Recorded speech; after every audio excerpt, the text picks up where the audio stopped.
ఏది అయినా ట్రై చెయ్యి ఆచి చికెన్ మసాలా. ఆచి చికెన్ మసాలా 26 సంవత్సరాల నమ్మకం, లక్షలాది సంతోషకరమైన వివాహాలు. తెలుగు మ్యాట్రిమోనీని డౌన్లోడ్ చేయండి. ఏపీ ప్రజలకు సీఎం బాబు పిలుపు, జాగ్రత్తగా ఉండండి. ఈ వీడియో ఏదో రాజకీయాలకి సంబంధించింది కాదు, దయచేసి అర్థం చేసుకోండి. ఇది పార్టీలకు అతీతంగా ప్రతి ఒక్కరికి కూడా అవసరం. ఇక విషయం ఏంటి అంటే, ఇప్పుడు ప్రపంచవ్యాప్తంగా ఒక సంక్షోభం. అదేంటి అంటే ఈ ఇరాన్ అమెరికాల మధ్య యుద్ధం. ఆ యుద్ధం వలన దాదాపు అన్ని దేశాలు కూడా షేక్ అవుతూ ఉన్నాయి. దానికి గల ప్రధాన కారణం ఏంటి అంటే ఈ ఇంధనం, అటు ముడి చమురు కావచ్చు, అలాగే ఈ ఇంధనానికి సంబంధించిన వ్యవహారం కావచ్చు, గ్యాస్ కొరత, అలాగే ఈ యొక్క ఇంధనం కొరత. సో దానివల్ల ఏమవుతుంది, గత కొన్ని నెలలుగా ఏదైతే ఫిబ్రవరి 28న ఈ యుద్ధం మొదలైందో, సరే ఒక వారం రోజులు 10 రోజుల్లో అయిపోతుందిలే అని చెప్పేసి లైట్ తీసుకుంటే లేదు 3 నెలలు అవుతున్నా కానీ యుద్ధం ఆగే పరిస్థితి ఏం కనిపించట్లా. సో ఇక భవిష్యత్తులో ఇది తీవ్ర పరిణామాలకు కూడా దారి తీస్తుందని చెప్పేసి తాజాగా ప్రధాని మోదీ గారు కావచ్చు, ఇప్పుడు ముఖ్యమంత్రి చంద్రబాబు నాయుడు గారు కావచ్చు చేసిన కామెంట్స్ని బట్టి మనం అర్థం చేసుకోవాలి. సో ఇక్కడ వాళ్ళు చెబుతుంది ఏంటి అంటే జాగ్రత్తగా ఉండండి, ఏ విషయంలో అంటే పొదుపుగా ఉండండి అని. సో ఇప్పుడు సాధారణంగా మనం ఏముందిలే నెల నెల మన జీతం వచ్చేస్తుంది, ఖర్చు పెట్టుకోవచ్చు. సరే ఇప్పుడు డబ్బున్నా కానీ నీకు ఆ ఇంధనం దొరకనప్పుడు ఏంటి, సరఫరా ఆగిపోతే ఏంటి పరిస్థితి అది. సో అటువంటిప్పుడు డబ్బు ఉన్నా కానీ ఉపయోగం లేదు, అక్కడ మనకు సరుకు లభించట్లా. ఏం చేయాలి, ఈ కట్టెల పొయ్యి అంటే ఇవ్వాలన్న జీవన శైలిలో అపార్ట్మెంట్లో నివసించే వాళ్ళు కట్టెల పొయ్యి పెట్టుకోలేరుగా, అట్లాంటి పరిస్థితి. సో ఇటువంటి నేపథ్యంలోనే ఇక సంక్షోభం లాంటిది ఎదురు కాబోతుంది అని చెప్పేసి అయితే క్లియర్ కట్గా అర్థం చేసుకోవచ్చు. సో విచ్చలవిడిగా అంతకుముందులాగా మనం ఖర్చు పెట్టుకునే పరిస్థితి లేదు. బంగారం జోలికి వెళ్ళమాకండి ఒక ఏడాది పాటు. అలాగే ఈ ఇంధన ఖర్చులు అంటే మనం మామూలుగా డీజిల్, పెట్రోల్, కార్లు కావచ్చు, బైకులు కావచ్చు కుట్టించుకొని చీటికి మాటికి ఇప్పుడు ఇక్కడ నుంచి ఒక బడ్డీ కొట్టుకు వెళ్ళాలన్నా కానీ నడవకుండా 100 మీటర్స్ దానికి కూడా వెహికల్ వేసుకెళ్ళిపోయి ఇట్లాంటివి అన్నీ కూడా తగ్గించుకోండి అని చెప్పేసి సూచనలు చేస్తున్నారు. సో పూర్తిగా నివారించండి అని చెప్పేసి అట్లా జాగ్రత్త పడండి. ఇది గమనించండి. చాలామంది ఏంటి అంటే అలా చెప్తారు, ఖర్చులు ఆపేసుకోమంటారా అంటే మిమ్మల్ని పూర్తిగా మానమనట్లేదు, కానీ అత్యవసర పరిస్థితుల్లోనే వాడుకోండి అని చెప్పేసి చాలా క్లియర్గా చెప్తున్నారు. ఉదాహరణకి ఇప్పుడు విదేశీ పర్యటనలో ఇప్పుడు మన సరదాగా విదేశాలు వెళ్ళిపోయి ఎంజాయ్ చేసే పరిస్థితులు అయితే ఇప్పుడు కనిపించట్లా. సో కాబట్టి అట్లాంటివి ఏవైనా ఉంటే వాయిదా వేసుకోండి. లగ్జరీలకు సంబంధించిన వ్యవహారం ఏదైనా ఉంటే తాత్కాలికంగా వాయిదా వేసుకోండి.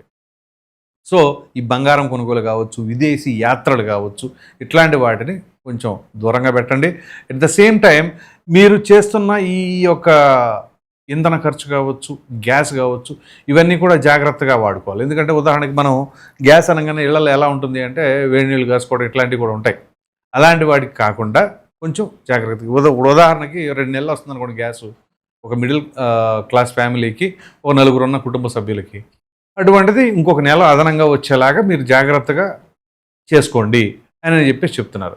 సో ఇది ఎందుకు అంటే మన దేశం ఎక్కడ కూడా దేశ ప్రజలు ఇబ్బంది పడకుండా ఉండడం కోసం చెప్తారు. ఇప్పుడు అంతెందుకు ముఖ్యమంత్రి గారు కావచ్చు, ప్రధానమంత్రి గారు కావచ్చు, వాళ్ళ యొక్క కాన్వాయ్ని కూడా వెహికల్ సంఖ్య తగ్గించుకుంటున్నారు, వాహనాల సంఖ్యని. చంద్రబాబు నాయుడు గారికి Z+ కేటగిరీ సెక్యూరిటీ. సో అటువంటి ఆయనకి మామూలుగానే కాన్వాయ్ అనేది 12 వాహనాలు ఉంటుంది, అది 6 వాహనాలకే కుదించుకుంటున్నారనమాట. సో అట్లా మంత్రులు కావచ్చు, ఎమ్మెల్యేలు కావచ్చు, ప్రతి ఒక్కరు కూడా, ఇంటెలిజెన్స్ వింగ్ కావచ్చు, అందరూ కూడా ఆ యొక్క వాహనాల సంఖ్యను తగ్గించుకొని, సో తద్వారా ఏంటి అంటే డీజిల్, పెట్రోల్ కన్జంప్షన్ అనేది తగ్గించండి, వాడకాన్ని తగ్గించండి అని చెప్పేసి చెప్తున్నారు. సో దీన్ని మనం కూడా అంటే ఒక పౌరుడిగా మన యొక్క బాధ్యత.